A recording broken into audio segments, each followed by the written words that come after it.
नमस्कार, मैं हूं आरफिन और आप देख रहे हैं प्राइम व्यू। देखिए, हमारे साथ इस वक्त मौजूद है संजीव चौरसिया जी, जो कि दीघा विधानसभा से चुनाव लड़ रहे हैं।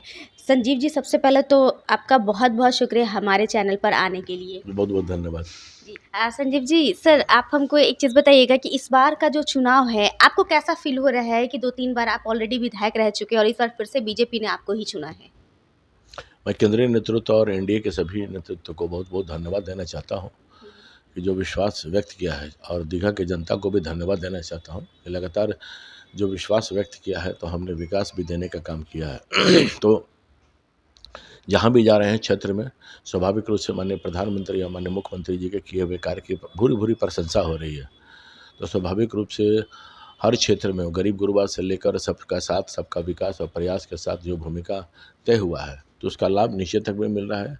और नीचे तक जो एक उत्साह का वातावरण है कि एक बार फिर एनडीए सरकार चूँकि पकड़ चुकी है रफ्तार, अब बिहार है तैयार, फिर से एनडीए सरकार, ये एक मन की भाव सभी के रूप में परिलक्षित भी हो रहा है। तो स्वाभाविक रूप से आपके माध्यम से जनता को भी बहुत-बहुत धन्यवाद देना चाहते हैं। सर, जब आप क्षेत्र में निकल रहे हैं, क्षेत्र में क्या होता है ना कि एक्चुअली आप अगर रोड पे जाएँगे तब तो ठीक है, रोड वोड जो है बहुत अच्छा बना हुआ है।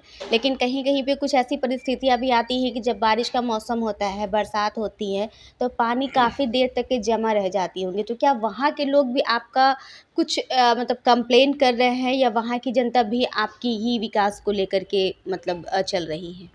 स्वाभाविक रूप से जब विकास के कार्य होते हैं तो हुँ। समग्र दृष्टिकोण देखते हैं, तो बहुआयामी विकास की योजना होते हैं, और माइक्रो विकास की योजना और मैक्रो विकास की योजना। हुँ।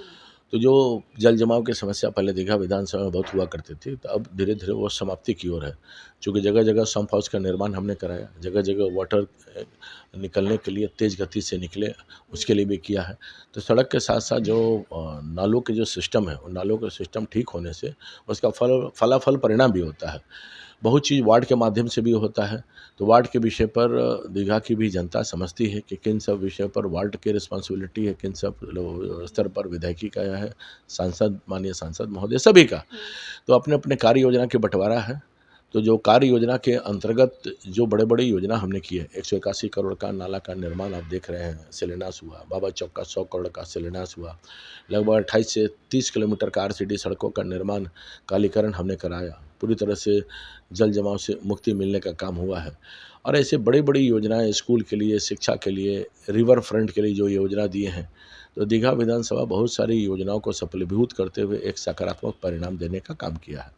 संजीव सर, इस बार क्या है ना कि आपके साथ में, आपके विपक्ष में, एक तो प्रशांत किशोर की पार्टी से आपको बिट्टू सिंह लड़ रहे हैं, जो कि काफ़ी टाइम से वो भी एक मेयर के चुनाव के लिए भी उन्होंने कोशिश किया था, लेकिन वो जीत नहीं पाए। इस बार वो एमएलए चुनाव भी लड़ रहे हैं और इसके साथ ही सुशांत सिंह की बहन को भी दिया गया है, महागठबंधन से टिकट दिया गया है।